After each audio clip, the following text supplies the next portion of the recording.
एक देवराज नाम का ब्राह्मण, जो ब्राह्मण कुल में जन्म लेने के बाद अपनी संगत से भटक गया था, अपनी संगत से भटक गया और संगत से भटकने के बाद वो शिव मंदिर में थोड़ा सा धन चोरी कर कर शंकर के मंदिर में जाकर बैठा।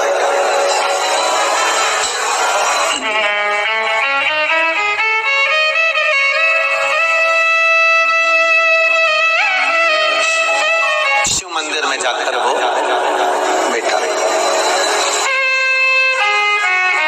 अब शिव मंदिर के अंदर जब वो जाकर बैठा, शरीर में ताप था, शरीर ताप के कारण तकलीफ भोग रहा था। एक ब्राह्मण देवता उसी मंदिर में बैठकर शिव महापुराण की कथा का वाचन कर रहे थे। ये सब कथा आपने इस व्यासपीठ के माध्यम से बार बार सुनी है, पर कथा का जो नियम है उसके अनुसार महत्तम का जो वर्णन है उसको हम श्रवण कर रहे हैं। ब्राह्मण का कर्म था कथा कहना, तो ब्राह्मण अपने आनंद के साथ उस कथा को कह रहा। अब देवराज नाम का ब्राह्मण उस कथा को कितना ले रहा है ये उसके ऊपर।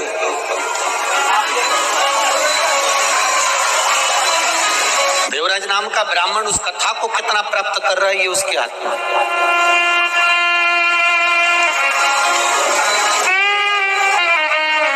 100 रुपए लगाकर ऑटो में, 150 रुपए खर्च कर कर ऑटो में आप इतनी दूर कथा सुनने के लिए आए। अब ये आपके ऊपर है कि आप कितना ग्रहण कर रहे हैं, कितना प्राप्त कर रहे हैं। भगवान शिव से आप कितनी दिल की बात अपने देव अधिदेव महादेव से कह रहे हैं और भगवान शंकर से अपने हृदय से गुणगान कर रहे हैं। आपने लगाया 100 रुपए ऑटो में खर्च कर दिया, उससे कह दिया भैया मुझे वहां तक छोड़िए आना, वो छोड़कर चले भी गया। आपने पति से भी कह दिया कि मुझे वहां तक छोड़िया, मुझे वहां तक ले जाओ। आपने अपने बच्चों से कह दिया मुझे कथा के स्थान तक छोड़िया। छोड़ने का काम उनका था, वो छोड़कर चले गए।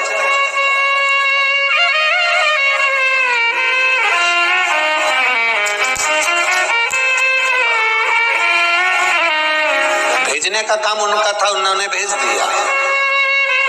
अब जितने लोग इस कथा में श्रवण करने के लिए बैठे हैं इन पंडालों के अंदर, दोनों तीनों पंडाल और जो बाहर के पंडाल हैं उनके अंदर जहां जहां आप लोग बैठे हुए हो, तो ये अब आपके ऊपर है कि आप इसमें कितना ग्रहण कर रहे हो, कितना प्राप्त कर रहे हो।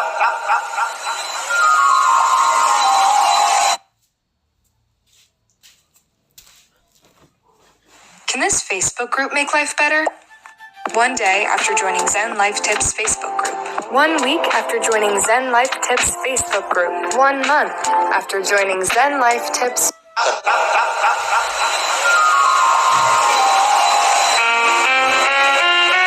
21,600 श्वास प्रतिदिन मनुष्य के शरीर से निकलती है।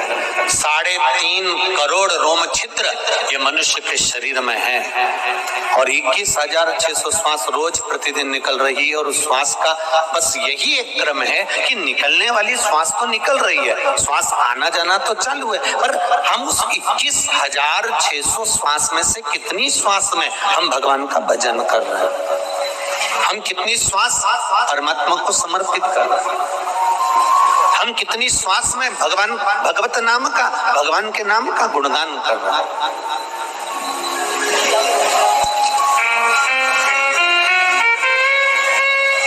यहाँ मंडपिया से सांवरिया सेठ मंदिर से स्वयं सांवरिया जी पधारे हैं, ब्राह्मण देवता सांवरिया जी को लेकर पधारे हुए हैं, पुजारी जी खुद भगवान सांवरिया जी को लेकर पधारे हैं। अब ये हमारे ऊपर है कि हम सांवरिया जी का दर्शन किस भाव से करते हैं।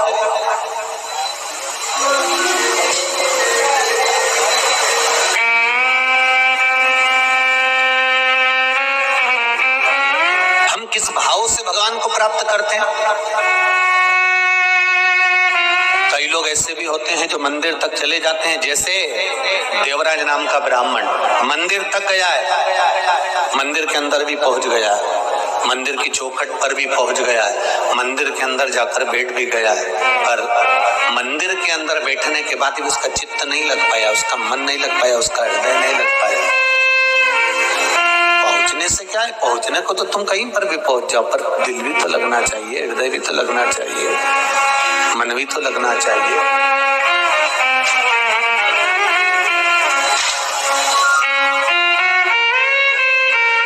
पहुंच गए मंदिर तक, देवराज नाम का ब्राह्मण मंदिर में जाकर बैठ भी गया, पहुंच भी गया। और ब्राह्मण जो शिव महापुराण की कथा का वाचन कर रहे हैं, ब्राह्मण जो शंकर भगवान की कथा कर रहे हैं, वो ब्राह्मण जय घोष भी कर रहे हैं, ऐसा नहीं है, बार बार ब्राह्मण कर रहा है हर हर महादेव, बोल बम का नारा है, जम के बोलो जरा, बाबा एक सहारा है। अब वो चिल्लाए भी, आवाज लगाए भी, बोले भी, पर देवराज की चित्त वृत्ति, देवराज का मन वह नहीं पहुंच रहा, उसको तो ताप है शरीर में, कष्ट है उसके शरीर, मन नहीं लग पा रहा उसका, हृदय नहीं लग पा रहा उसका।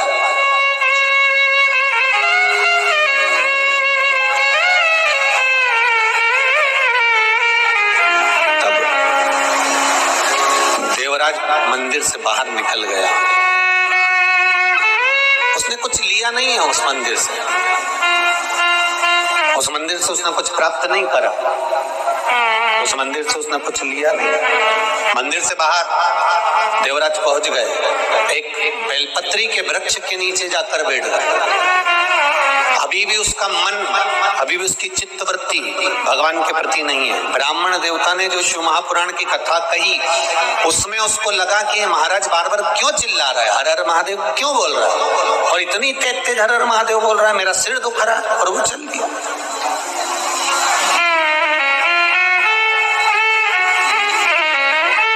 शिव महापुराण की कथा एक बात बहुत अच्छी कहती है, शिव महापुराण का कुमार खंड कह रहा है, यदि शिव महापुराण की कथा जहां होती है, जिस क्षेत्र में होती है, उस क्षेत्र से निकलकर कोई व्यक्ति अगर अनायास अंदर कथा स्थल तक पहुंचा भी नहीं है, तो भगवान की कथा में पहुंचा भी नहीं है, तो कथा में गया ही नहीं है, उसके बाद भी वो व्यक्ति केवल मार्ग से बाहर से निकल कर जा रहा है, और कोई कथा श्रवण कर कर जाने वाले व्यक्ति या कथा के मार्ग से जाने वाला व्यक्ति उसके सम्मुख में अगर आ भी जाता है और उसकी भूल से भी दृष्टि उस व्यक्ति पर पड़ जाती है, तो उसकी 71 पीढ़ी आपरूप कर जाती है। मात्र शिव महापुराण के कथा का रसतत्व ग्रहण करने वाले जीव का दर्शन मात्र से ये जीव फल प्राप्त कर जाता है।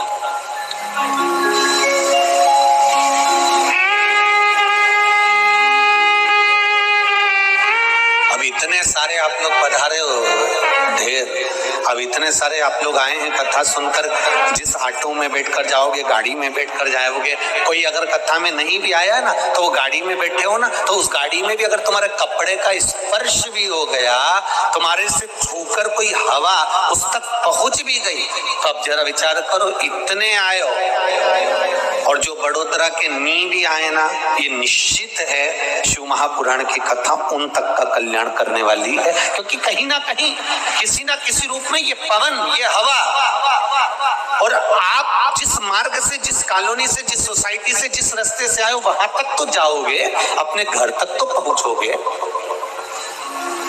और ऑटो वाला कहां तक छोड़ देगा तुमको, नीचे तक, बिल्डिंग तक तो जाओगे, उस बिल्डिंग तक पहुंचने में भी तो 8-10 घर पड़ेंगे, 8-10 घर में तुम्हारे पांव की रज तो गिरेगी, और गिरेगी तो कल्याण तो करेगी। अभी कथा हुई थी इंदौर में, तो हमने कहा था वो कोरोना की जो बीमारी होती है ना, उसकी जो कोरोना का जो इन्फेक्शन है, जो बीमारी है, कैसे फैलती है, छुआछूत से। तुमने कोई का कपड़ा छू लिया, बीमारी लग गई। बोलो सही है कि गलत है? अरे जम के तो बोलो, सही है। तुमने कोई हाथ लगा लिया, बीमारी हो गई। कोई गेट छू लिया, बीमारी हो गई। हॉस्पिटल का कोई सामान छू लिया, बीमारी हो गई। सब्जी का बैग उठा लिया। इसलिए पहले जब जैसे ही कोरोना चला तो पहले ही मना कर दिया कि सब बंद कर दिया। बंद करने का कारण क्या था? तुम्हें घर में लाकर बिठा दिया कि तुम कहीं जाओगे नहीं तो छूओगे नहीं। पर फिर भी लोग इतने चतुर हैं, इतने चतुर हैं कि इनका तो मन ही नहीं करता ना बिगर जब तक घर से नहीं निकल जा। तो कैसे भी मैं अब भी घूम के आया, भले कोई नहीं निकला तो भी गाड़ी से भुड़ भुड़ करके। अब कह रहा मैंने तो किसी को छुआ ही नहीं। कहाँ गया था? बस बाजार। पेट्रोल पंप चालू था, हाँ। पेट्रोल डलवाया, हाँ। मैंने तो किसी को छुआ ही नहीं। पेट्रोल डलवाया, डालने वाले ने ढक्कन बंद करा, गाड़ी टच हुई, तूने अंदर बैठा पैसे का लेन देन करा। बोले छुआया कि नहीं छुआया? भले तुम्हारी दृष्टि में नहीं आया कि मैंने किसी को छुआ ही नहीं। तुम तो बिल्कुल कड़क, मैंने किसी को नहीं छुआ। कई लोग कहते हैं मैंने कभी किसी का बुरा ही नहीं किया। भगवान ऊपर से देखता रहता है, अरे ओ भेरू। भगवान भी कहता है मुझे सब मालूम है, तू ये मत सोच कि तूने किसी का बुरा नहीं करा, मेरे को सब मालूम है। अभी 3 दिन पहले की बात है, बैठा हुआ था बाहर गार्डन में और बैठे बैठे एक मच्छर तेरे ऊपर आके बैठ गया और तूने अब बोल रहा है कि मैंने किसी का बुरा ही नहीं किया। निपटाए कि नहीं निपटाए? अब कहे लोग कहने वाले मैंने किसी को नहीं छुआ, इसके बाद भी हमारे घर में बीमारी आ गई, समझ में नहीं आया, फिर भी कोरोना आ गया। स्पर्श मात्र से अगर कोरोना बीमारी फैल सकती है तो ये शिव महापुराण की कथा कर रही है, सुनकर जाने वाले के मात्र स्पर्श दर्शन उसके चरण की रज से भी मेरे शिव की करुणा हो सकती है, कृपा हो सकती है, निश्चित।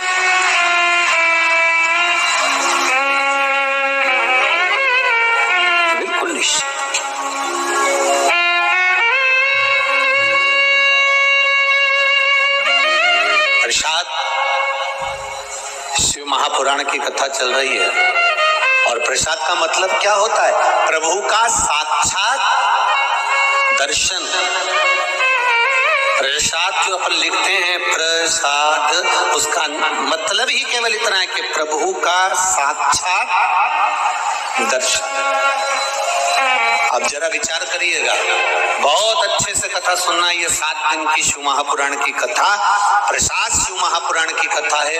पूरा देश सुनने के लिए बैठा हुआ है और बड़ी ललकता से लोग फेसबुक यूट्यूब तक चालू कर करके बैठे हैं कि हमें प्रसाद की महत्वता समझना है। तो पहले तो सबसे पहले देवराज की कथा से प्रसाद की शुरुआत करते हुए अपन आगे बढ़ते हैं कि प्रसाद की मूलता क्या।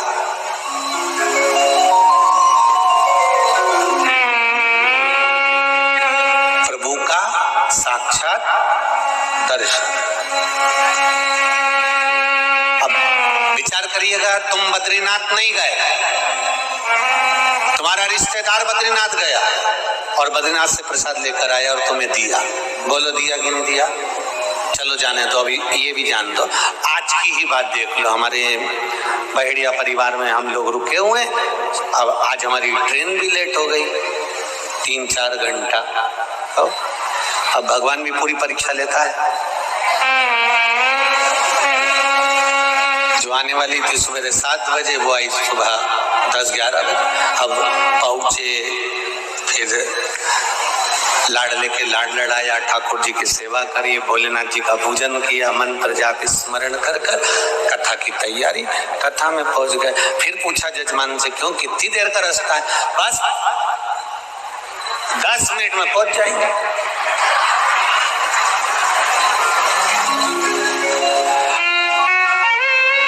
अच्छा है इन सबकी रिश्तेदारी यमराज से नहीं है, नहीं तो ये यमराज इनसे पूछ ले, क्यों रे कमला भाई को लेके जाना है, कितनी बजे आऊं? बस 10 मिनट में जा। और मालूम पड़े कमलाबाई उससे पहले की भग गई राम जी। अब इसका क्या देखा।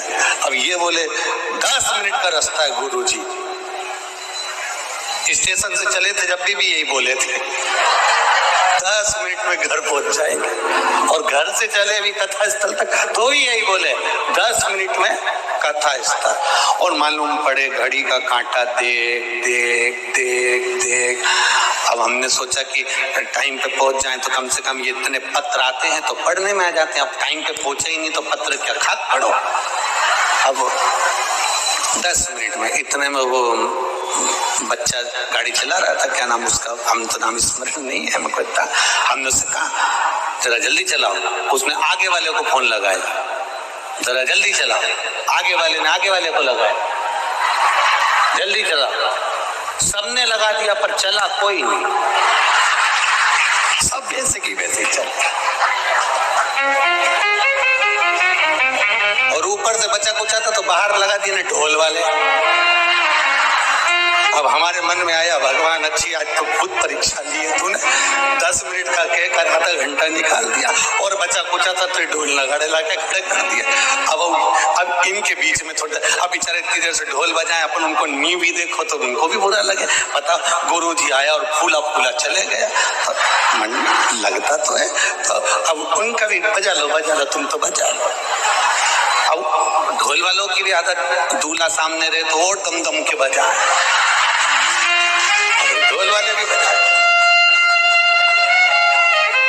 अब उनको बड़ा, इसका नाम बिल्कुल सही है, बड़ोदरा ही अच्छा है, एकदम बढ़िया, इसमें कोई दिक्कत वाली बात बढ़िया।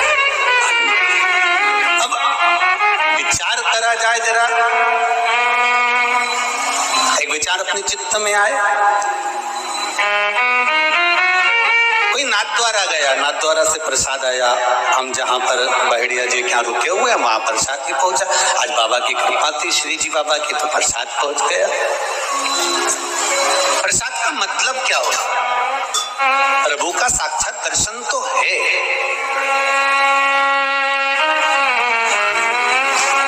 मना नहीं है कि प्रभु का साक्षात दर्शन नहीं, प्रभु का साक्षात दर्शन तो है, पर प्रसाद लेकर आने वाला, प्रसाद देने वाला, प्रसाद पहुंचाने वाला, ये सब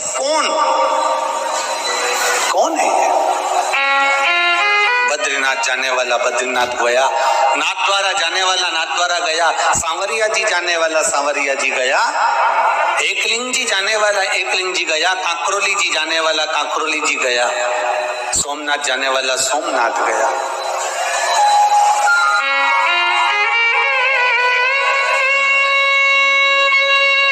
जाने वाला जा रहा है और लाकर प्रसाद तुम्हारे हाथ में दिया।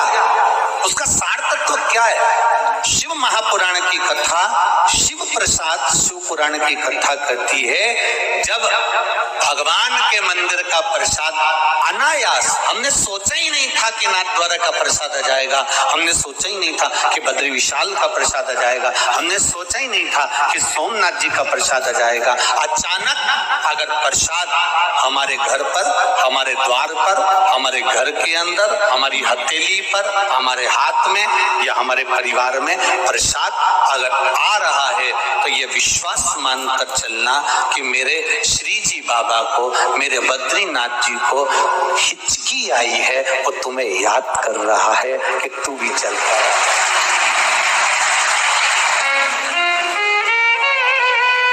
उसको याद आ रहा है। उसने प्रसाद के माध्यम से, प्रसाद देने के माध्यम से, प्रसाद के माध्यम से उसने ये खबर करवा दी। प्रसाद के माध्यम से उसने सूचना करवा दी कि ये प्रसाद मैं भेज रहा हूं। इसका मतलब ये है कि केवल कि आप मेरे नजदीक तक, आप मेरे करीब तक आ जाइए, आप मेरे पास महाराज। प्रभु का साक्षात दर्शन। देवराज नाम का ब्राह्मण मंदिर को छोड़कर जब जाने लगा, मंदिर से बाहर निकलकर देवराज नाम का ब्राह्मण मंदिर को छोड़कर जा रहा है। ब्राह्मण ने हर हर महादेव कर कर आवाज लगाई है और आवाज लगाकर ब्राह्मण ने शब्द कहा, अरे बांधव थोड़ा रुकिए। देवराज नाम का ब्राह्मण मंदिर से निकल रहा है, उसके शरीर में ताप पड़ रहा है। बांधव जरा रुकिए, आप रुको थोड़ा।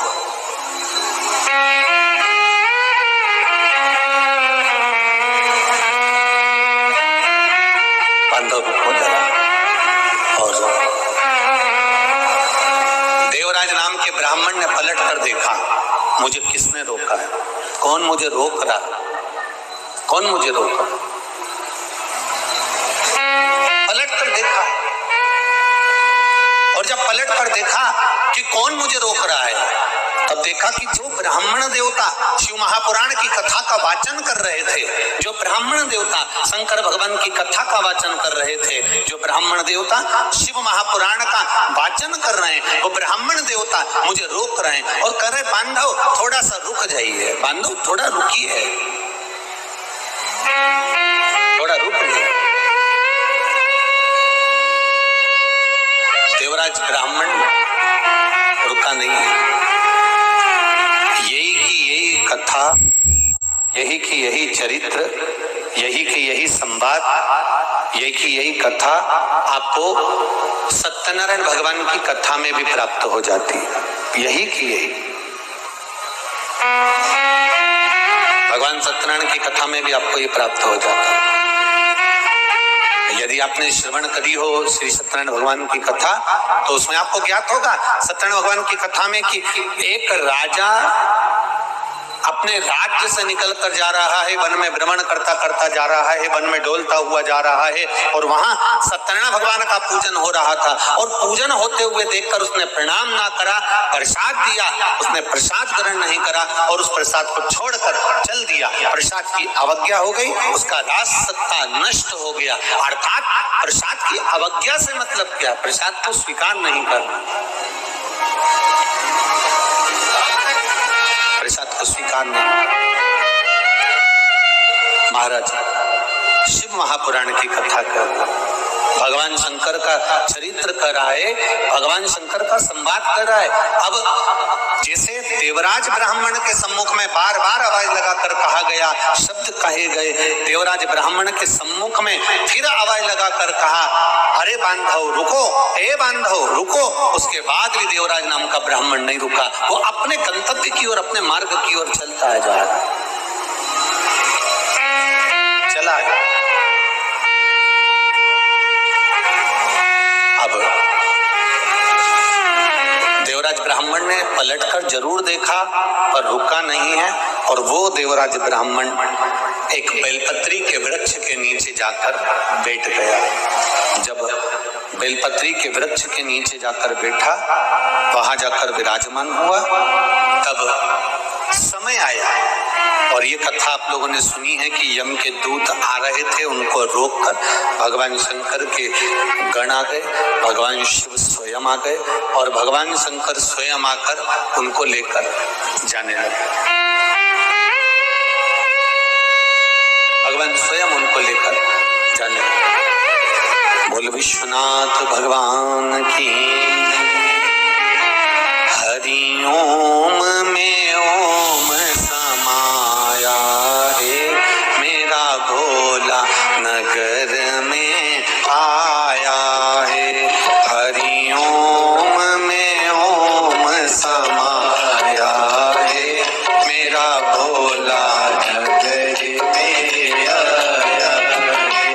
हरि ओम में ओम समाया है, मेरा भोला नगर में आया है। हरि ओम में ओम समाया है, मेरा भोला नगर में आया है। हरि ओम में ओम समाया है, मेरा भोला नगर में आया है। हरि ओम में ओम समाया है, मेरा भोला नगर में आया है।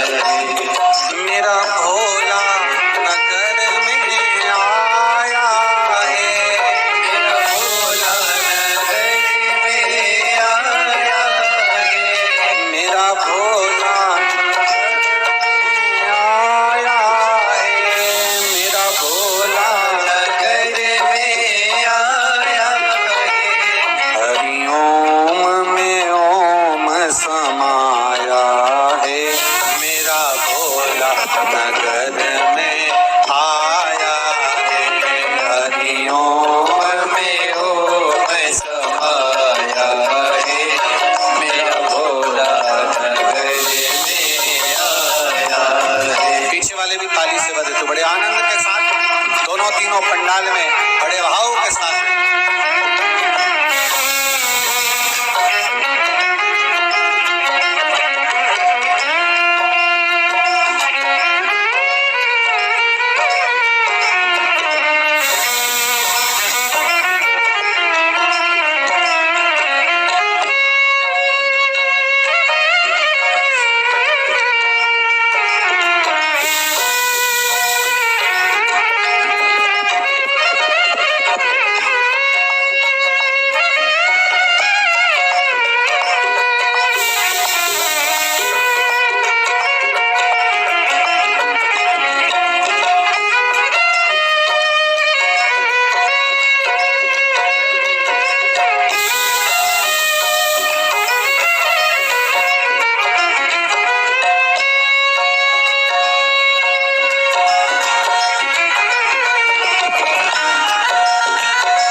नगर में आया है।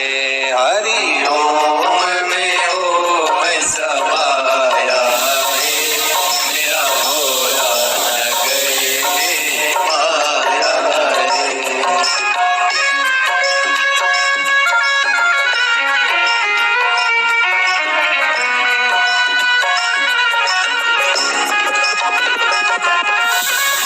भजन वालों के साउंड सेट करिए, आवाज में ऐसा भराव वगैरह की बात, सारे वाद्य यंत्रों सबके गाने वालों को।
कमरों में हो समाया है, मेरा भोला नगर में आया है। हरि ओम में ओम समाया है, मेरा भोला नगर में आया है। हरि ओम में ओम समाया है, मेरा भोला नगर में आया है। हरि ओम में ओम समाया है, मेरा भोला नगर में आया है। हरि ओम में ओम समाया है, मेरा भोला नगर में आया। हर हर महादेव। अपनी जगह बैठकर भगवान शिव से अपने हृदय की बात, अपने दिल की बात, अपने मन की बात बाबा देवादिदेव महादेव से कहें। राम मालिक है, अपने हृदय की बात, अपने चित्त की बात, अपने मन की बात देवादिदेव महादेव से प्रार्थना करें। हृदय की बात बाबा देवादिदेव महादेव से, मूल मंत्र का स्मरण सभी भाव से करें। श्री शिवाय नमस्तु, श्री शिवाय नमस्तु, श्री शिवाय नमस्तु, श्री शिवाय नमस्तु, श्री शिवाय नमस्तु। भोला सब दुख काटो माया, ओ भोला सब दुख काटो माया। शिव शंकर जपो तेरी माला, भोले बाबा जपो तेरी माला, भोला सब दुख काटो माया, ओ भोला सब दुख काटो। देवराज नाम का ब्राह्मण बेलपत्री के वृक्ष के नीचे बैठा हुआ है। भगवान शिव की कृपा देखिए।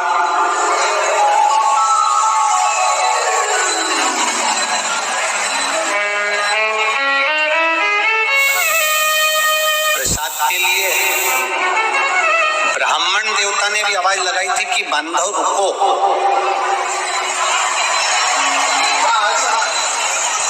रुका नहीं, चले गए।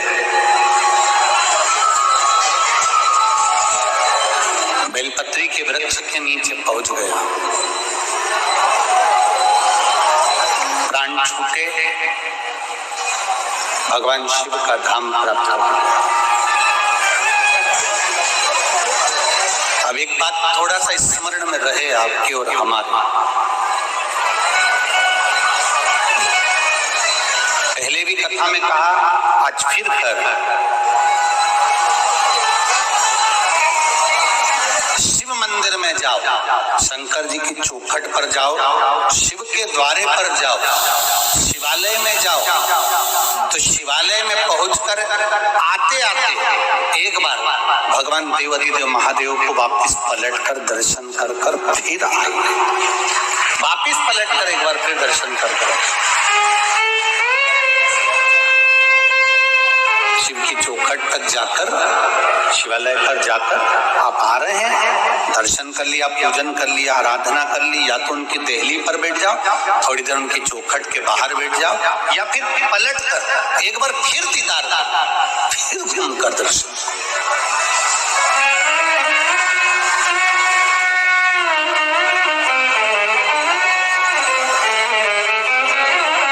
जब हम द्वार पर से घूमकर भगवान का दर्शन करते हैं तो मणिभद्र की कृपा भगवान शिव का जो द्वारपाल है मणिभद्र, उसकी कृपा हम पर जरूर होगी, उनकी उदारता, उनकी दया हम पर जरूर होगी, ये निश्चित। शिव कृपा कर रही है, शिव कथा कर रही है।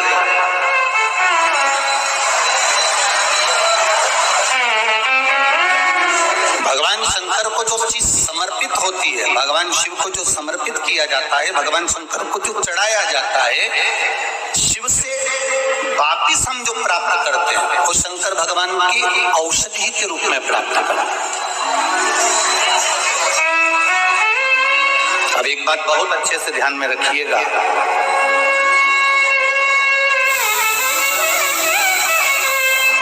किसी संत के दरवाजे पर, किसी सतगुरु के द्वार पर, भगवान की चौखट पर, भगवान के मंदिर में, देवालय में जब हम जाते हैं तो हम संत के द्वार पर जब हम जाते हैं तो कुछ ना कुछ उस संत के द्वार से बन सके,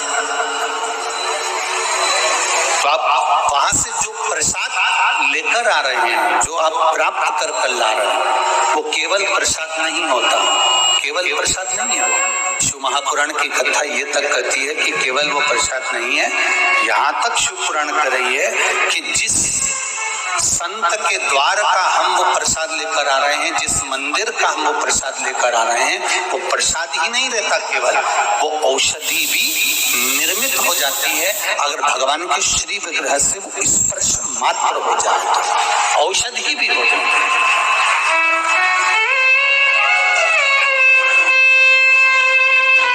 वो एक औषधि के तुल्य भी है।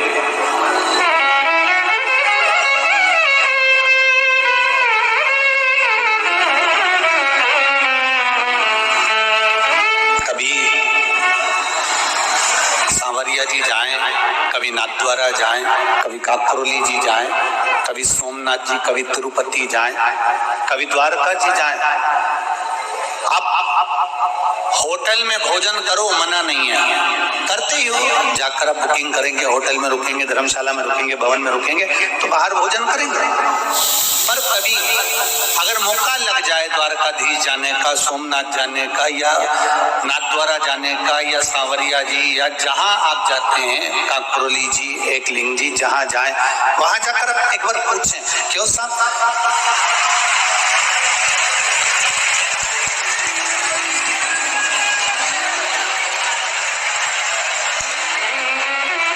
उनसे विनती कर सकते हैं कि साहब हमको यहाँ पत्तल प्रसाद मिल सकता है, या थोड़ा सा पत्तल प्रसाद प्राप्त हो सकता है क्या? आप उनसे निवेदन कर सकते हैं, आप उनसे कह सकते हैं। और निवेदन जैसे 4 जगह शादी हो रही है, आप समझ लेना जरा, 4 जगह पर शादी चल रही है और एक जगह पर कहीं अन्नकूट महाप्रसाद चल रहा है, तो शिव महापुराण की कथा यहाँ तक कहती है कि 4 जगह पर 56 भोग क्यों ना बनाओ, उसको भी थोड़ी देर के लिए छोड़ दो, पर कहीं अन्नकूट की महाप्रसादी अगर हाथ में भी प्राप्त हो रही है तो वो हमको औषधि प्रदान कर देती, वो हमको सुख प्रदान कर देती, वो हमको अमृत तत्व प्रदान कर देती,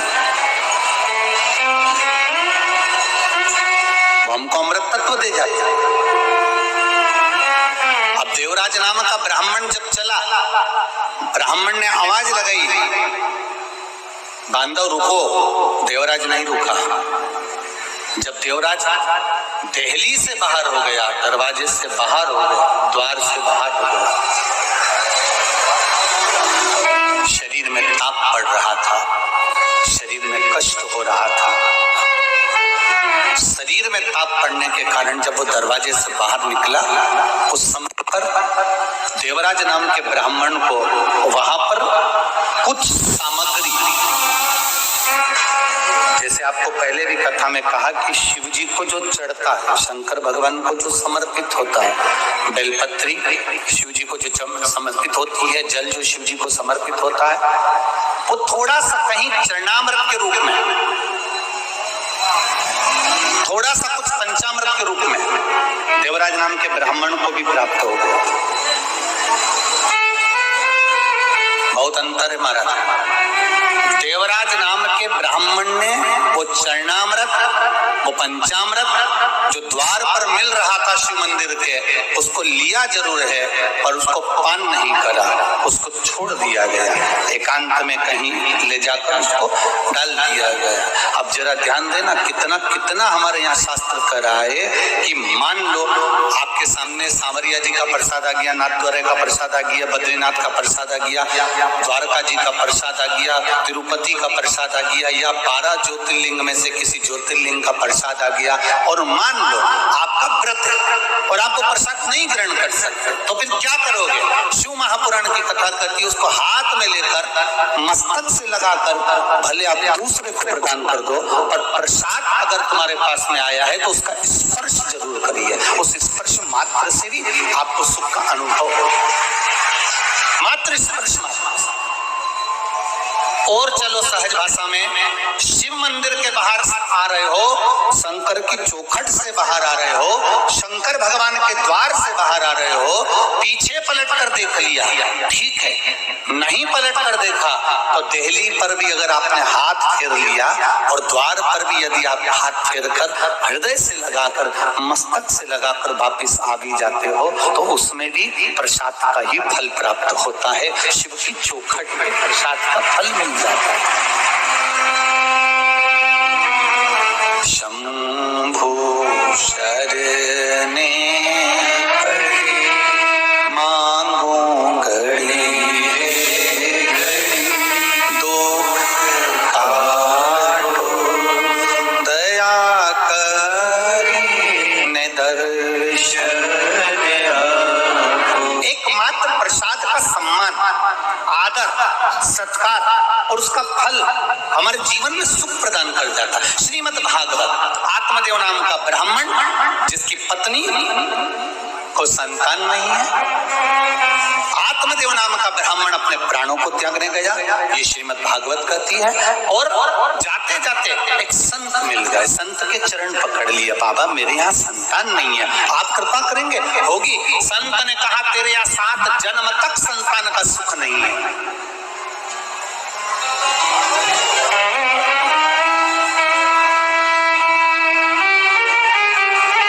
तेरे यहाँ 7 जन्म तक संतान का सुख नहीं है। अब देखिए प्रसाद में क्या बल होता है, जरा विचार करिएगा जरा। तेरे यहाँ 7 जन्म तक संतान का सुख नहीं है। आत्मदेव ब्राह्मण ने चरण पकड़ लिया है, आप कृपा करोगे तो संतान तो होगी, ये निश्चित है। आप अगर करुणा करेंगे, आप दया करेंगे तो मुझे संतान प्राप्त होगी, ये निश्चितता है। आप कृपा करिए।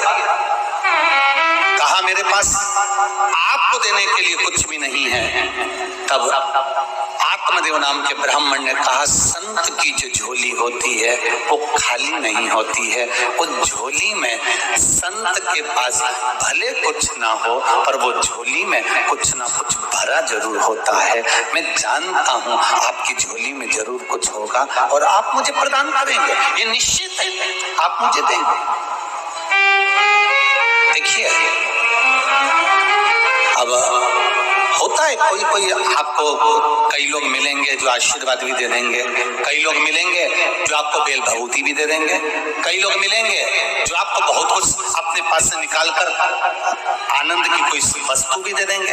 पर शिव महापुराण की कथा कहती है शंकर भगवान के पास जाओगे, शिव के द्वार जाओगे तो भगवान शंकर को आपने केवल 1 लोटा जल जो चढ़ाया है, शिव को जो बेलपत्र समर्पित करी है, शिव को जो 1 दावना चावल का समर्पित करा है, शंकर को 1 फूल की अगर पंखड़ी भी चढ़ाई है तो शिव कथा कहती है आपको मांगने की जरूरत नहीं पड़ेगी। जब आप पात्र लेकर घर जाएंगे तो शिव खुद उसको भर कर भेज देता है, उसमें मांगने की जरूरत नहीं पड़ती। और उसका प्रमाण देखिए, एक पत्र आया है,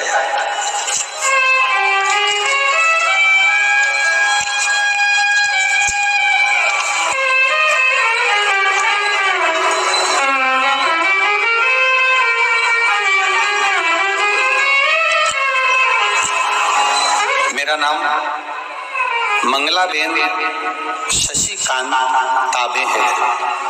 हम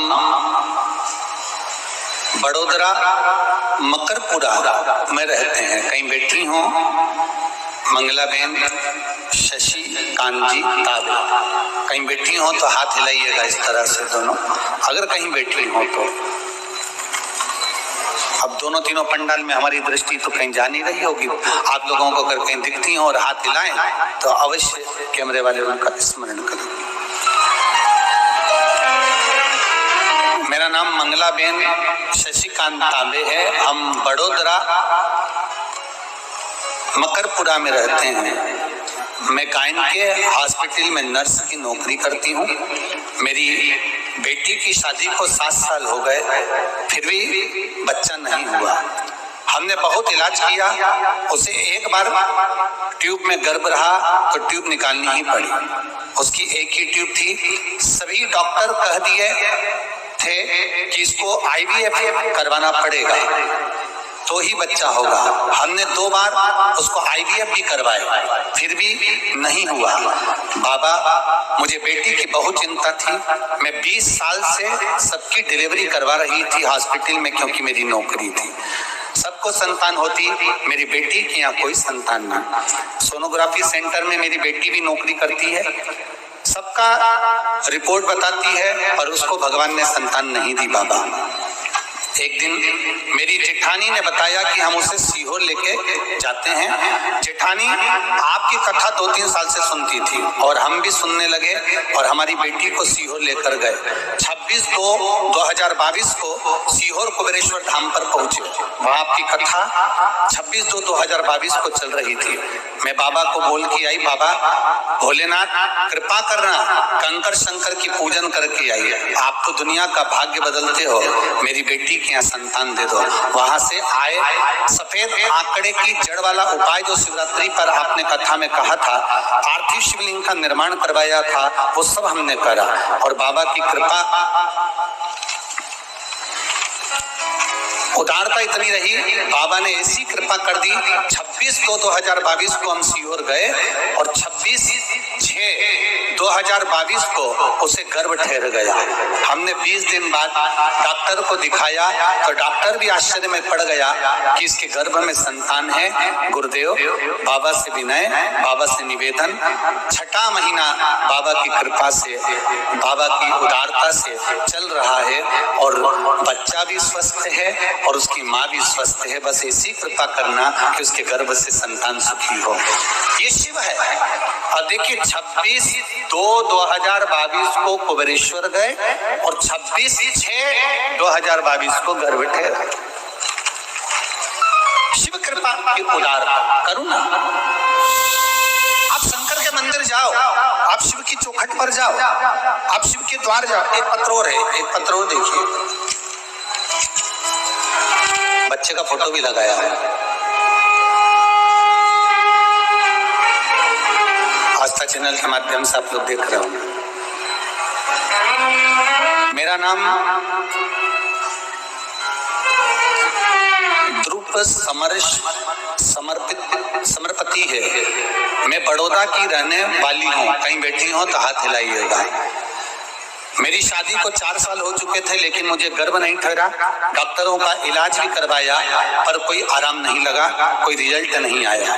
बाबा की कृपा से आपने जो पशुपति व्रत, महादेव का व्रत किया और 3 सोमवारी पूर्ण हुए थे और बाबा की कृपा से सफेद आंकड़े की जड़ वाला प्रयोग करा और शिव की कृपा से मैं गर्भवती हो गई और बाबा की कृपा से मेरे यहाँ एक संतान का जन्म हुआ। मैं बाबा को प्रणाम करने, नमन करने के लिए, ये शिव तत्व है, ये शंकर, ये ओघड़ी है। तेरी कृपा बिना न हिले एक भी अणु, लेते हैं श्वास तेरी कृपा से धनु धनु। बखान क्या करूं मैं रातों के ढेर का, चपटी बबूत में खजाना कुबेर का। हे गंगधार मुक्ति द्वार ओमकार तू, भोले चरण तिहार शंभु भारित हरि। यदि हम भगवान शिव के मंदिर जा रहे हैं, एक लोटा जल चढ़ा रहे हैं, एक बेलपत्र चढ़ा रहे हैं, और बेलपत्र भी तुम नहीं लेकर गए हो, शिव जी पे चढ़ी हुई बेलपत्र उठाकर ही अगर हम शंकर भगवान को समर्पित कर रहे हैं तो ये निश्चित है उसका सुख हमको अवश्य प्राप्त होगा, उसका आनंद हमको अवश्य प्राप्त होगा, उसका फल हमको अवश्य मिलेगा।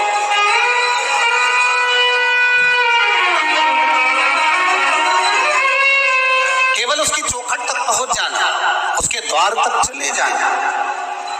और फिर निवेदन है, शिव महापुराण की कथा आप लोग सुन रहे हैं, शिव प्रसाद शिव महापुराण की कथा का आज प्रथम दिन प्रारंभ हुआ है। ये निश्चित है इस पंडाल में भले आपको प्रसाद मिले ना मिले, क्योंकि शिव महापुराण का मूल प्रसाद है शिव कथा। और आप लोगों से भी निवेदन है, ये जो कथा का प्रसाद मिलता है यही प्रसाद हमको जनमानस तक पहुंचाना है, और इसी प्रसाद से ही बाबा कृपा कर सकता है, उसका जो आनंद है वो हमें प्राप्त हो सकता है। हमें किसी आडंबर की या कहीं जाने की जरूरत नहीं पड़ती, हमें तो केवल देवाधिदेव महादेव के दर्शन करना, उसकी भक्ति धारण करना, उसका आनंद प्राप्त करना,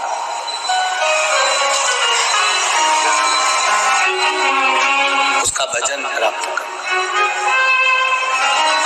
शिव कथा करें। आत्मदेव नाम का ब्राह्मण श्रीमद् भागवत में कहा संत के चरण पकड़ लेता है और संत से कहता है आप अगर कृपा करेंगे तो मेरे को अवश्य संतान की प्राप्ति होगी, आप करुणा करिए, आप कृपा करिए, आप दया करिए।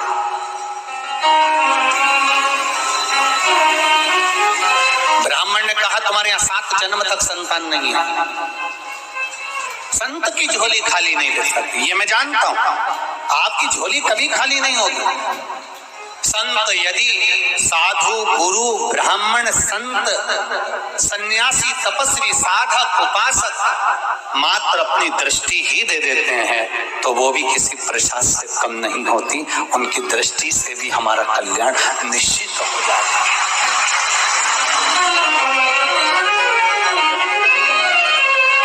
आप केवल अपनी दृष्टि ही दे देंगे तो कृपा होगी। पकड़ लिया संत का चरण, नहीं माना, संत ने अपनी झोली में से फल निकाल कर दिया, ये श्रीमद् भागवत कहती है, और फल देकर कहा ये तेरी पत्नी को खिला देना, और वो फल प्रसाद का मिला था, और वो फल प्रसाद का उसने अपनी पत्नी को दिया और कहा गर्भ ठहर जाएगा। और पत्नी ने क्या करा, आप लोगों ने तो खूब भागवत सुनी, बड़ौदा में तो खूब भागवत होती, बड़ोदरा के अंदर। फिर क्या हुआ, वो फल उसने किसको खिला दिया, जम के बोलो जरा, गाय को खिला।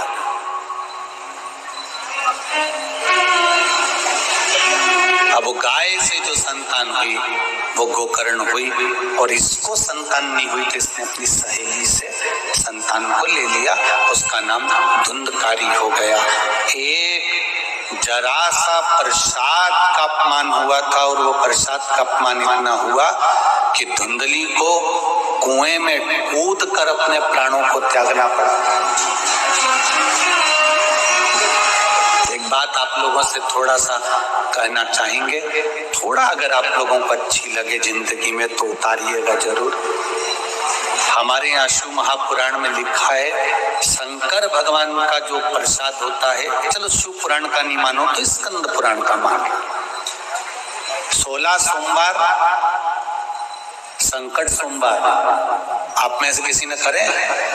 16 सोमवार कोई करे यहाँ पर? संकट सोमवार किसी ने व्रत करें? बहुत से लोगों ने रखो 16 सोमवार संकट सोमवार के अगर कोई व्रत करता है, 16 सोमवार के व्रत करता है तो उसमें जो प्रसाद बनता है चूरमे का, और जब उद्यापन होता है, उद्यापन में जो प्रसाद बनता है उस प्रसाद को उसी दिन समाप्त करना पड़ता है।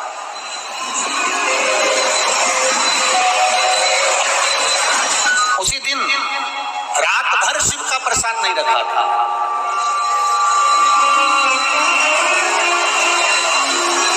ये अब तो बहुत ज्यादा संख्या में भीड़ होने लगी, इसलिए ये बेलपत्री व्यासपीठ से देना बांटना बंद कर दो। नहीं तो पहले सा शिव महापुराण के अनुसार 6 दिन तक व्यासपीठ पर शिव पोथी पर जो बेलपत्र चढ़ती है वो बेलपत्र औषधि का कार्य करती है।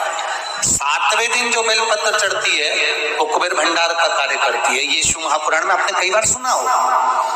6 दिन तक बेलपत्र जो बाबा को समर्पित कर कर पोथी की बेलपत्र पहले हम लोग दे दिया करते थे। किसी का कमर या बहुत ज्यादा कोई डिप्रेशन में रहता था या कोई का शरीर में बहुत कहीं डायलिसिस चल रहा है या कैंसर चल रहा है तो यहाँ की बेलपत्र दे दे। अब इतना भीड़ होने लगा तो बेलपत्र आपको नहीं दे पाता। पर शिव महापुराण की कथा करो, शंकर भगवान का चरित्र कह रहा है, शिव स्मरण कर रहा है।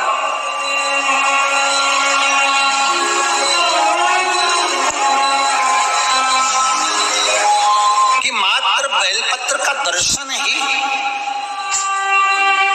शिव प्रसाद का मात्र स्पर्श ही हमको सुख देता है। और हम जब व्यासपीठ से बेलपत्र देते थे तो हम एक बात जरूर कहते थे कि इस बेलपत्री को रात भर नहीं रखना, आप रात से पहले इसको प्रसाद के रूप में जो लेकर गया है वो चबा चबा कर उसको खा ले। ये हमने पहले की कथाओं में आपने सुना होगा। किस किसने सुना है सबने? तो पहले की कथा में आप लोगों ने श्रवण किया होगा। हम कहते थे इसको रात भर नहीं रखना, इसको पूरा चबा चबा कर खा लेना। उसका तत्व, क्योंकि जैसे जैसे रात्रि बढ़ती चली जाती है, जैसे जैसे रात्रि का क्रम बढ़ते चले जाता है, भगवान शंकर का जो प्रसाद होता है उस प्रसाद पर भगवान शंकर के गणों का हिस्सा प्रारंभ हो जाता है। भगवान शिव के गणों का हिस्सा प्रारंभ हो जाता है।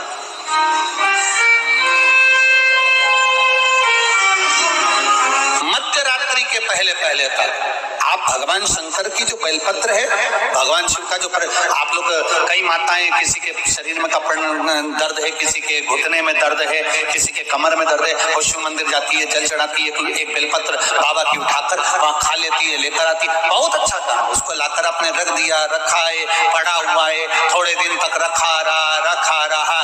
केवल शिव महापुराण की कथा ऐसी है जिसके अंतर्गत शास्त्र वर्णन करता है कि जो प्रसाद आपने शिव जी का लेकर आए हो उसको रात्रि के मध्य से पहले उसको पूर्ण तरह से समर्पित कर दो। नहीं तो कई बार हम बड़े बड़े मंदिर जाते हैं, वहां से बहुत सारा प्रसाद लेकर आ जाते हैं, लेकर तो हम आ गए। अब वो प्रसाद थोड़े दिन तक तो तुमने 2-1 दिन तक तो खाया, खाने के बाद उस प्रसाद को फिर फ्रिज के ऊपर रख दिया, फ्रिज के ऊपर से उठाया, फिर फ्रिज के, बोलते जाओ जरा, बोलते, फ्रिज के अंदर रख दिया, फ्रिज के अंदर रखा, सब्जी के पीछे गया, दूध की भगोनी के पीछे गया, फिर फल के पीछे गया, फिर 9-10 दिन बाद याद आया प्रसाद, 9-10 दिन बाद आया प्रसाद। अब प्रसाद को हिड़कर खाने लगे तो उसमें घी की गंध आने लगी, तो तुमने सोचा अब ये गड़बड़ हो। अब किसको दिया? बर्तन वाले ने, गाय नहीं। तुम इतनी जल्दी गाय को दे दोगी? हो गया कल्याण। बर्तन वाली, सफाई वाली। सुन, मैं वहां गई थी ना, वहां से बहुत सारा प्रसाद ले आई थी, रखा है तो ले जाना, सबको दे देना। आज के जमाने की बर्तन वाली, तुम जितना वीआईपी नहीं खाओ उससे दुगना ही वीआईपी वो खाए। तुम्हारा ये घी की गंध है, ये खाए। अरे रेंदोरी पड़ोदरा वाली हो, रेंदो तुम मेरी बहन हो, तुम तो गजब। तुमने दिया बर्तन वाली को, बर्तन वाली ने परसा लेकर गई, रास्ते में जाते जाते उसने देखा, ला खा लो, भूख लग रही थी, 2-4 जगह बर्तन मांजना थे तो उसने लिया मुंह में। ये भाभी तो बहुत गजब कर लो, गाय का प्रसाद दिया। वो चलती चलती उसने कहीं पटक दिया, पटका गया। अब वो गाय के पास गया, जमीन पर गया, गटर में गया कि कहाँ गया, उसका दोष उसी को लगेगा जो लेकर आया। जैसे गौदान, तुमने तो ब्राह्मण को गाय दान दे दी, संकल्प तुमने छोड़ा, दान तुमने दी, ब्राह्मण गाय लेकर गया, जब तक दूध दी तब तक रखा, दूध देना बंद कर दी, उस ब्राह्मण ने दूसरे को बेच दी, दूसरे ने तीसरे को बेची, तीसरे ने चौथे को बेची। बेचते बेचते वो गाय कसाई के पास पहुंच गई।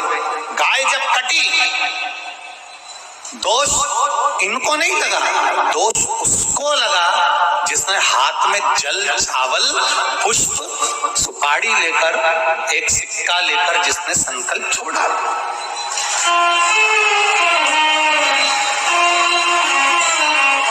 बेटी का कन्यादान अगर पिता करता है और बेटी को अगर ससुराल में दुख होता है, जितने लोग रिसेप्शन में आए हैं दुख उनको नहीं होगा। बोलो ऋषि जी, होगा? सबने गुलाब जामुन खाई और बेटी को दुख आया तो सब छाती तान के खड़े हो कि बेटी को दुख कैसे आ गया? कोई नहीं बोलेगा, सब मुंडा बंद करके बैठ जाएंगे, सब खा पी के गए। लिफाफा 500 का तुम्हें दे गए और तुमसे 500 कदम की दूरी बना गए। क्या अब इस शादी के मामले में हमसे बात मत करना कि सुख है कि दुख है। और जिसने कन्यादान करा वो बाबुल रोएगा कि नहीं रोएगा? वो बाप रोएगा कि नहीं रोएगा? वो माँ रोएगी कि नहीं रोएगी? अगर बेटी को दुख होगा तो संकल्प देने वाला उसको रोना पड़ता ही है। तुमने संकल्प दिया और तुमने दी गाय, और वो गाय अगर दुख पा रही है, वो गाय अगर भूखी है, वो गाय अगर प्यासी है, वो गौ माता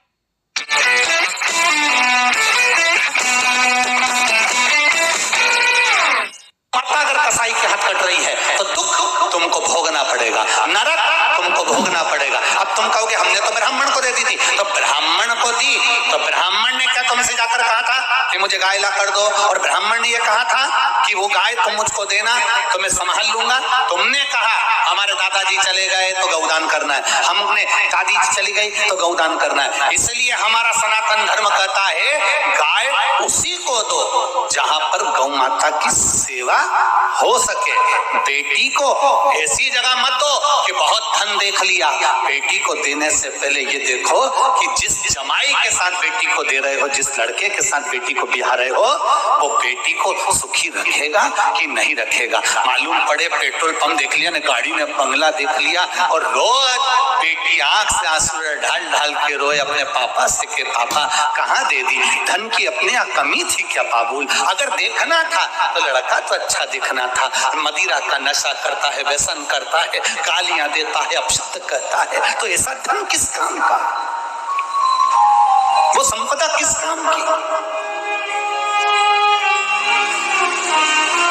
कन्यादान करने वाले बाबुल को रोना पड़ता है, गौदान करने वाले व्यक्ति को रोना पड़ता है। उसी तरह शास्त्र यहाँ वर्णन कर रहा है, शास्त्र कर रहा है, प्रसाद आप लेकर आए, उतना लेकर चलो और लायो, दलिया भर कर लायो, डब्बा भर कर लायो, मिठाई ढेर सारी लायो, तो उसको बांटते हुए चलो। पर आसक्ति इतनी प्रबल होती है, जब प्रसाद ज्यादा दिखता है तो हमारी आसक्ति भी बढ़ जाती है। हमारे पास में 10 किलो लड्डू रखे रहने दो, अभी बाद में दूंगी, रखे रहने दो, अभी बाद में दूंगी, रखे रहने दो, बाद में दूंगी। फिर विचार आया कि मेरा बेटा खाएगा, बेटे ने विचार करा पत्नी खाएगी, पत्नी ने सोचा पोता खाएगा, पोते ने सोचा बच्चा खाएगा, जीजी खाएगी। वो प्रसाद रखा रखा रखा रखा रखा रखा, सब एक दूसरे का इंतजार कर रहे, ये खाएगा वो खाएगा, किसी ने नहीं खाया।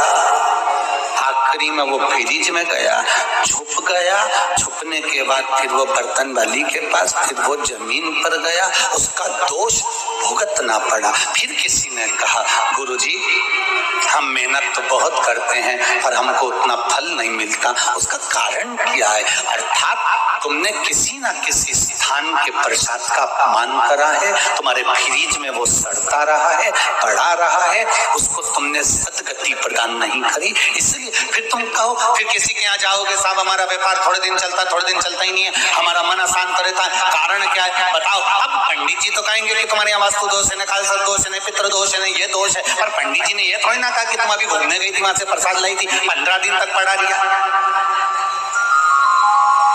लाई और रखा।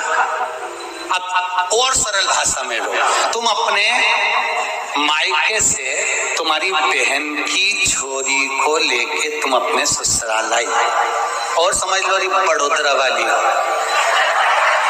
और अच्छे से समझ लो, और जितने आज चैनल पे सुन रहे हैं वो समझ लो, तुम गई मायके अपनी बहन की छोरी को ले आई, अब बहन की छोरी को लेकर आई, एक दिन बहन की छोरी का सम्मान करा, 2 दिन करा, अब वो बहन की छोरी को थोड़ी पढ़ाई करना थी, तो उसने मासी मैं यहीं रह जाऊं, मासी ने कहा अब उस बहन की छोरी का सम्मान तुम्हारा ना पति करे, ना तुम्हारे छोरा छोरी करे, ना तुम्हारी सास करे, ईमानदारी से बोलो, वो बहन की छोरी यहाँ रहेगी क्या? बोलो बोलो, जम के बोलो, नहीं रहेगी ना, वो तो कह देगी मासी, ओ मासी, मासी बोले हाँ बेटा, ये सब लगाते मुझे फांसी, मैं जा रही हूँ मासी, अब वो तो छोड़ी,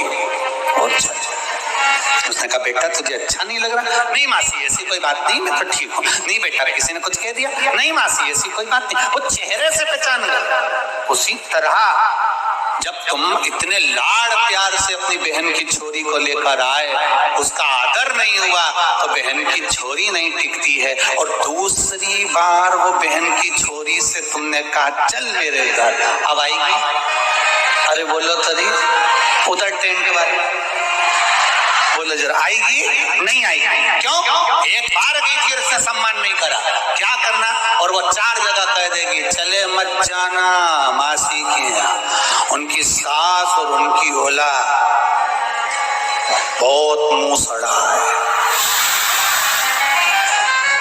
जैसे तुमने बहन की छोरी के लिए कहा, वैसा कि वैसे प्रसाद में कभी मत जाना, इसके घर में प्रसाद खाने के नाम छोरा कहे मैं डाइट कटिंग कर रहा हूँ, छोरी के मम्मी तो ऑयली में नहीं खा सकती, सास के मेरे मुंडा में सोफा सेक हुई तो मुझसे तो चबे ही नहीं, और पति के मुझे ये ढोंगपन पसंद नहीं, तो फिर बच्ची थी अकेली, तो बहन की छोरी को क्यों लाई? समझ गए? समझ में आ रहा है कि नहीं आ रहा है? समझ में आ रहा है ना? हाँ, ये तो भाषा का अंतर आ रही है, और थोड़ा बहुत हम मध्य प्रदेश के, तुम गुजरात के, कहीं अगर थोड़ी बहुत आ जाए तो ठीक है, नहीं आए तो पड़ोसन का मुंडा देखो, उत्ते में समझ जाना कि इसको समझ में आ गया, मतलब अपने को, ठीक है? अब उसमें तुम्हें समझ जाना है। अब बहन की छोरी को लेकर अब कौन आ रहा है? अब भगवान कहे कि अब प्रसाद का इसके यहाँ सम्मान नहीं है, जब प्रसाद का सम्मान नहीं मतलब मेरा सम्मान नहीं, तो भगवान उसको स्वीकार नहीं कर।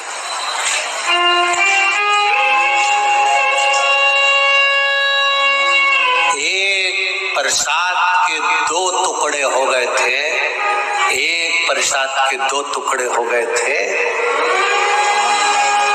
2 टुकड़े।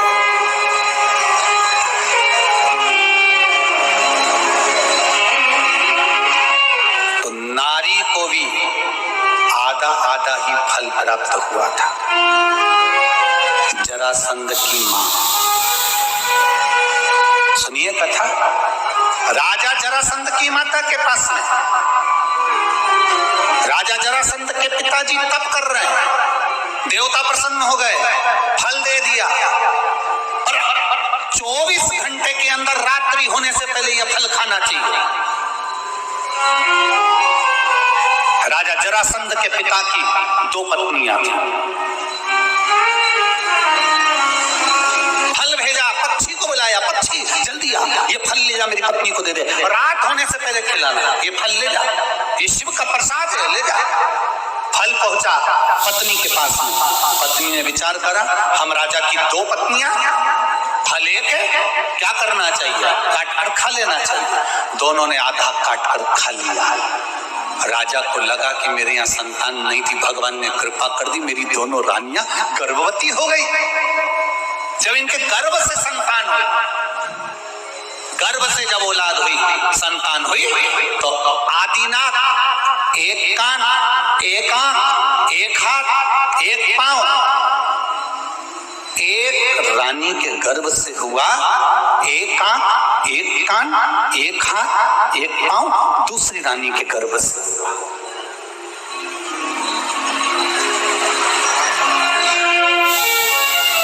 राजा के पास सूचना गई, महाराज रानियों को संतान तो ही है, पर दोनों विकलांग, अधूरी, आधा शरीर नहीं बना उनका। एक रानी को एक आंख, एक हाथ, एक पांव, एक श्रवण शक्ति।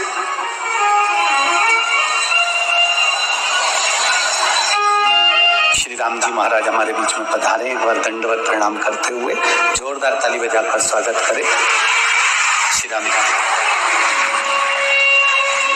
राम स्नेही संप्रदाय के परम रसिक संत शिरोमणि हमारे बीच में विराजित हैं। एक बार जोरदार ताली बजाकर श्री राम जी महाराज के पास। गुरुवर से दूसरी बार मिलना हुआ। एक बार अपना पैलेस में श्री मुन्ना जी राठौर द्वारा कथा में मिलन हुआ था, दूसरी बार प्रणाम।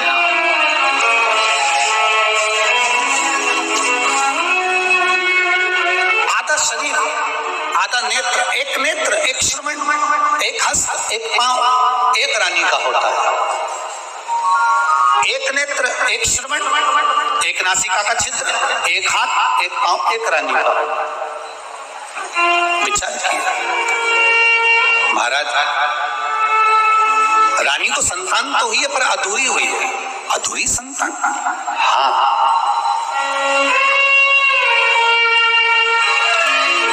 क्या करा जाए? फेंक दिया जाए, इसको कहीं जमीन में गाड़ दिया जाए। आदि आदि संतान को एक नारी को दिया, दासी को, जाओ इसको जंगल में फेंक दो।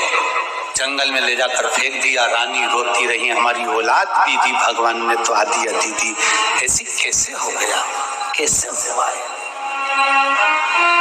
रो रही, आंखों से अश्रु बह रहा है रानी।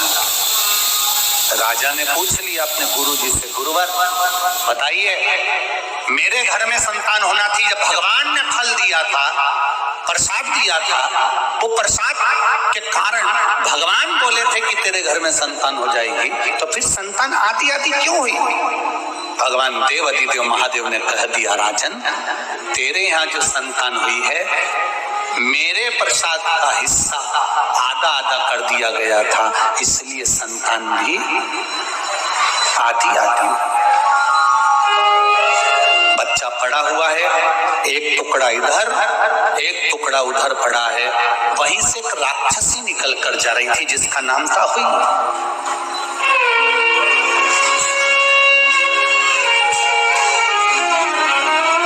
उसने देखा बच्चा रो रहा है और आधा है, उसके होठ भी आधे कटे हुए हैं, आंख एक है, परंतु उसने उठाया। आगे जाकर देखा दूसरी जगह बच्चा रो रहा था, उसने उसको भी उठाया। उस अहोई राक्षसी माया जानती थी और माया से इतना प्रबल हो गई, दोनों बच्चों को हाथ में लेकर उसने ईश्वर का स्मरण करा, भगवान का, और अपनी माया से बच्चे को जोड़ दिया। बच्चा रोने लगा, एक हो गया। राजा के पास लेकर चली गई, महाराज ये आपका पुत्र है, इसको संभाल कर रखिए। राजा ने कहा था, माँ मेरा बच्चा तो आधा आधा हुआ था, ये पूरा कैसे हो गया, ये पूर्ण कैसे हो गया?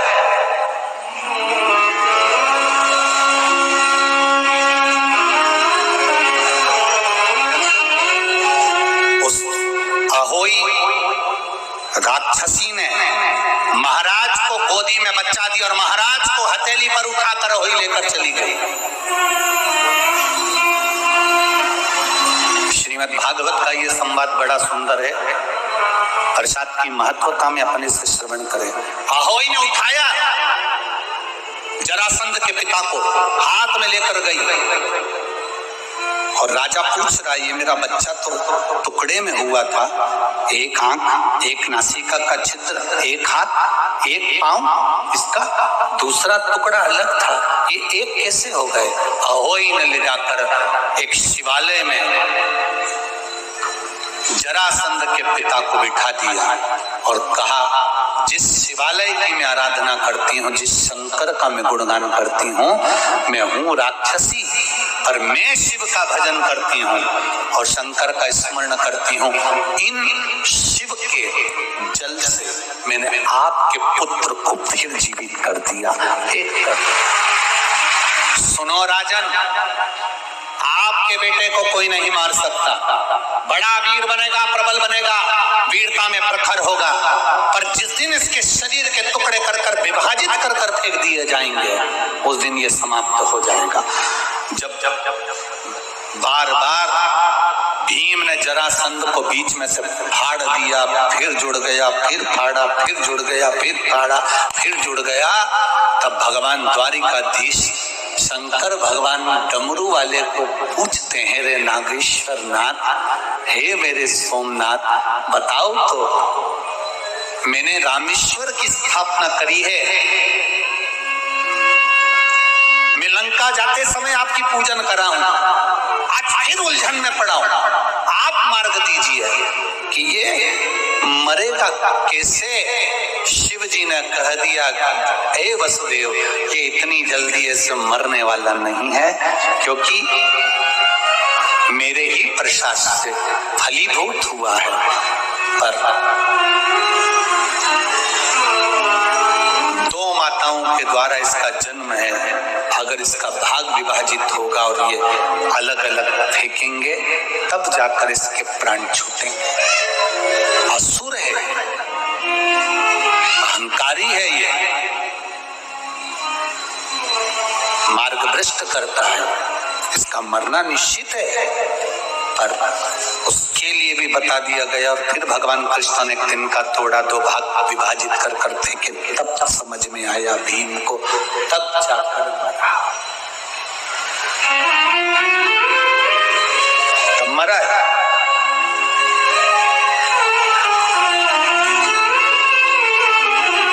किसकी पूजन करता था जरासंध?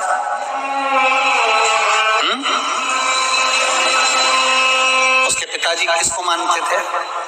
भगवान शिव को, क्योंकि अहोई ने बताया था कि शिव जी के द्वारा प्रकट हुआ है, शंकर भगवान के द्वारा वापिस जीवित हुआ है। और जो अहोई ने शिव के द्वारा ले जाकर छोड़ा था, तो वो अहोई को आज तक लोग पूछते हैं। यहाँ पूछते कि नहीं पूछते ये नहीं मालूम, पर मारवाड़ में आज भी अहोई अष्टमी होती है,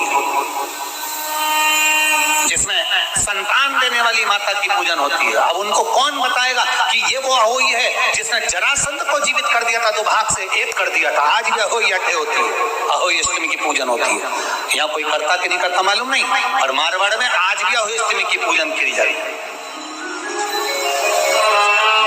जरासंध के पिता भी शिव की पूजन करते थे, जरासंध भी शिव की पूजन करते थे। ऐसा नहीं कि पांडव शंकर की पूजन नहीं करते थे, पांडव भी शिव की पूजन करते थे। ऐसा नहीं कि कौरव शिव की पूजन नहीं करते थे, कौरव भी शिव की पूजन करते थे। जभी तो भीम, जरासंध और दुर्योधन ये तीनों शंकर की आराधना करने गए, तीनों शिव तत्व को पाने के लिए गए।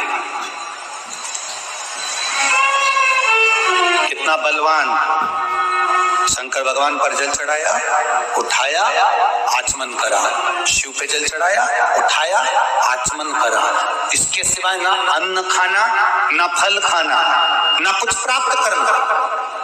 जरासंध, दुर्योधन और भीम तीनों मित्र थे प्रबल, बैठ गए शिव की आराधना में, शिव को जल चढ़ाते थे, आचमन करते थे। जल चढ़ाया, आचमन करा, ना फल खाना, ना कुछ अन्न खाना, ऐसे हजारों वर्ष निकाल दिए। यही करते करते कई वर्षों की तपस्या कर ली केवल शिव जी पे चढ़े हुए जल से।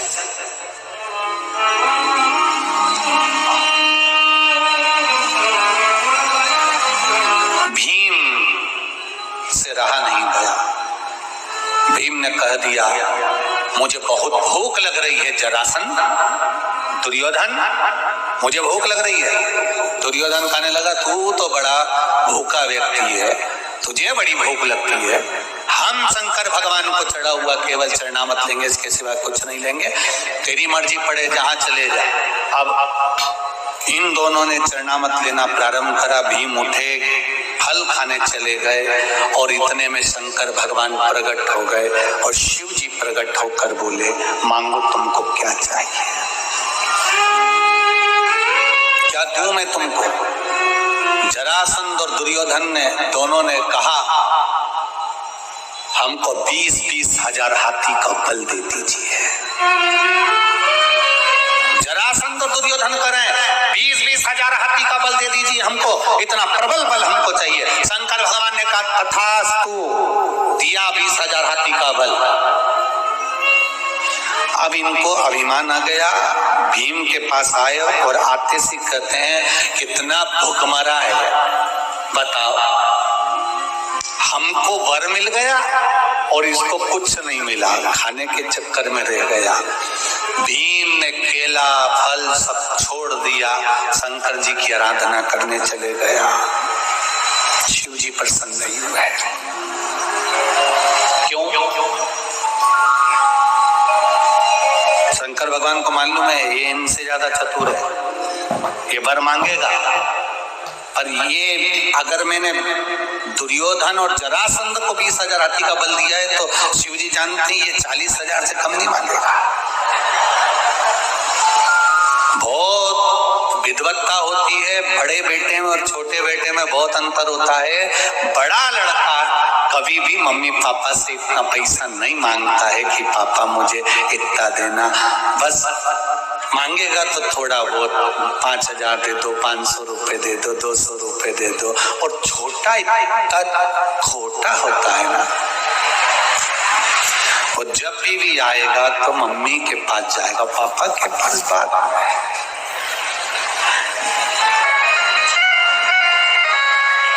बड़ा बाप को प्रिय, छोटा माँ को प्रिय। तुरंत जाएगा मम्मी क्या है, सारे स्कूल के लोग जा रहे हैं पिकनिक, मेरे को भी जाना है। ये ले, कितने रुपए ले जाना है? 5000। ये ले, ये तो स्कूल में ही जमा हो जाएगा।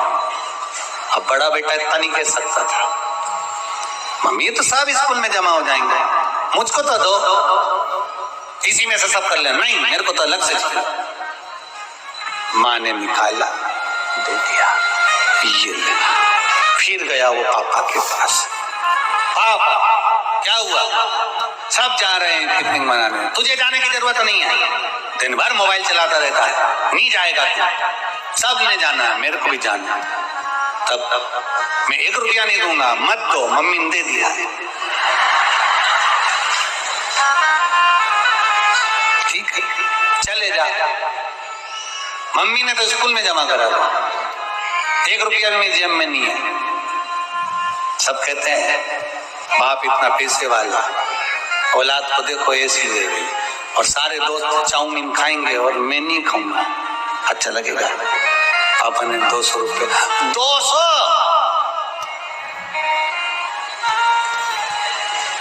ये 200 में तो 2 दोस्त ही होंगे। फिर पिताजी ने 500 दिए, चल जाए यहाँ से। इतना होशियार भैया, भैया बोले क्या है भाई, तेरे पास कुछ है क्या? क्यों, क्या हो गया? मैं सारे दोस्त पिकनिक करने जा रहे हैं भाई, प्लीज दे देना कुछ। छोटा भाई ने दे दिया। जी जी, जी जी बोली हाँ, तेरे पास कुछ है क्या? देना, 200 रुपए दे दे। उसको मालूम इससे ज्यादा देगी भी नहीं, तो उसने 200 ही मांगा। 200 से ज्यादा ही देने वाली है नहीं, 200 ही मांगा। और उसने भी कह दिया नहीं दूंगी, मेरे पास 200 रुपए है नहीं, तूने भी तो राखी पे मुझे 200 ही दिया था, नहीं दूंगी, तो अब 50 ही दे दे। तो हमारे यहाँ कहते भागते भूत की लंगोटी काफी, तो उसने 50 ही दे दे, इन्हें 50 ही ले लिया। 50 ले लो आगे, बस। अब अब शिवजी इसके सामने नहीं आए, भगवान शंकर भीम के सामने आए ही नहीं, पहुंचे ही नहीं। शंकर भगवान को मालूम था ये बहुत चतुर है। एक बार मैं छुप गया था इस भीम से जाकर, पांडव जब केदारनाथ आए मैं जाकर छुप गया, ये मुझे पहचान गया। ना मुझे युधिष्ठिर पहचाना, ना मुझे अर्जुन पहचाना, ना नकुल न सहदेव पहचाने, मैं नंदी के रूप में था। इसने इतनी चतुरता करी कि एक पर्वत पर पांव वहां रखा, दूसरे पर्वत पर पांव वहां रखा, और क्या कहे, सारे पशुओं को दौड़ाओ, मेरे नीचे से इधर से निकालो। सारे पशु निकल गए। शंकर भगवान के मैं नंदी के रूप में इसके नीचे से तो नहीं निकलूंगा। शंकर भगवान गए नहीं, इसने पहचान लिया। युधिष्ठिर ने कहा कहां भाग रहे हो भीम? भीम के मैं शंकर जी को पहचान गया। शंकर जी आगे और भीम पीछे, नंदी बनकर। आखिरी में नहीं बना तो शंकर भगवान नंदी के रूप में गुफा में प्रवेश कर गए। जैसे ही गुफा में घुसे, नंदी के ऊपर शंकर भगवान के ऊपर कूद पड़ा भीम, और कूदा तो नंदी की जो पीठ का अग्रभाग था वो पकड़ाई में आ गया। शंकर भगवान सब अंदर, नंदी की अग्रभाग पीठ आज भी केदारनाथ जी में वो पीठ जो भीम ने पकड़ी थी वो केदारेश्वर के रूप में विराजमान है आज भी। आज भगवान कहे नहीं जाऊंगा मैं, ये ज्यादा मांग लेगा। भगवान नहीं गए। आखिरी में जब शंकर भगवान नहीं गए तब पार्वती जी ने कहा तुम्हें जाना चाहिए कायदे से पूछने के लिए, जाओ जरा। पार्वती जी बोली, शिव जी ने कहा मैं नहीं जाऊंगा कुछ भी हो।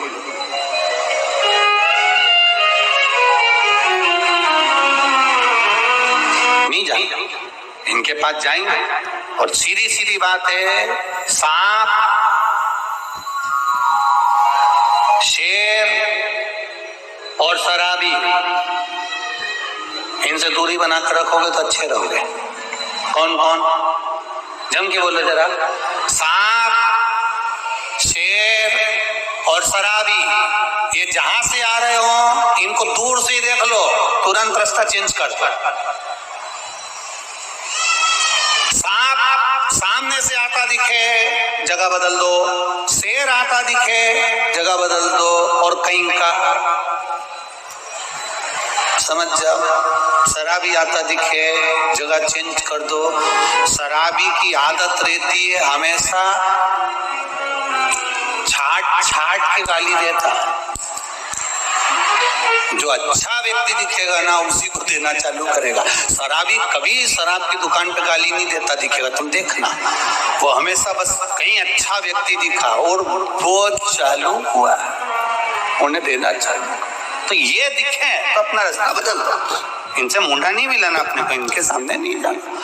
भगवान भी समझ गए ये भीम है, भीम पहचान जाता है थोड़ी देर में, और मांगेगा भी साधारण नहीं जाऊंगा इसके सामने। भगवान शिव नहीं गए। पार्वती जी की तपस्या में भीम लग गए, और जो माता पार्वती जी की तपस्या भीम ने करी, ऐसी तप साधना करी, माता पार्वती जाने लगी। शंकर भगवान बोले पार्वती कहाँ जा रही है? पार्वती जी बोली भीम तपस्या कर रहा है। शंकर भगवान बोले बिल्कुल मत जाना। पार्वती जी बोली जाना तो पड़ेगा, भीम ने तपस्या करी, लोग क्या कहेंगे, मैं माँ होकर उसके सामने ना जाऊं? मैं तो जाऊंगी। पार्वती सती ने मेरा कहना नहीं माना था, आखिरी में परेशान हो गई थी। पार्वती जी बोली वो सती थी, मैं पार्वती हूं, मैं जाऊंगा। पूछो, मांगो भीम तुम्हें क्या चाहिए?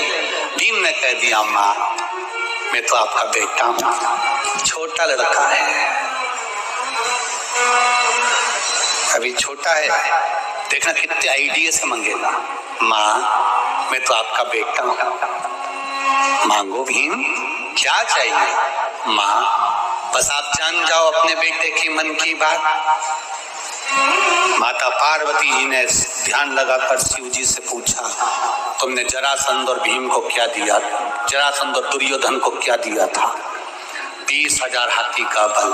पार्वती जी बोली भीम पुत्र मैं तुझे 40,000 हाथी का बल देती हूँ। भीम बोले माँ मुझे नहीं चाहिए, 500 में क्या होगा? छोटा बोला, छोटा पुत्र 500 में क्या होगा? माँ मुझे नहीं चाहिए ये 40,000 हाथी का बल का, मैं क्या करूंगा माँ? बस आप कृपा करो। भीम कुछ तो मांग, मैं क्या दूं तुझको? उन दोनों को तो 20,000 हाथी का बल मिला, मैं तुझे 40,000 हाथी का दे रही हूँ। नहीं माँ तू मेरे मन की दशा जान जा, तू मेरी माँ है, तू माता पार्वती है, तू मुझे पहचान, तो मैं तेरा पुत्र हूं। शंकर भगवान ऊपर डमरू बजाने लगे, सुन नहीं मती। कई बार कथा चलती है और किसी को तकलीफ होती है तो डीजे की आवाज तेज कर देते हैं। डीजे की आवाज तेज कर दो, महाराज बोलता रहेगा, इनके सुनाई नहीं देगा।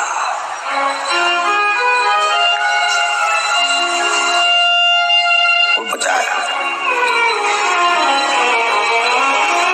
अब शंकर जी ने डमरू बजाना चालू किया। जो भोलेनाथ ने डमरू खड़काया, पार्वती जी को भीम की आवाज सुनना बंद हो गई। पार्वती जी बोली भीम मांग ले। भीम बोले माँ तुम मेरे हृदय की बात जानती हो।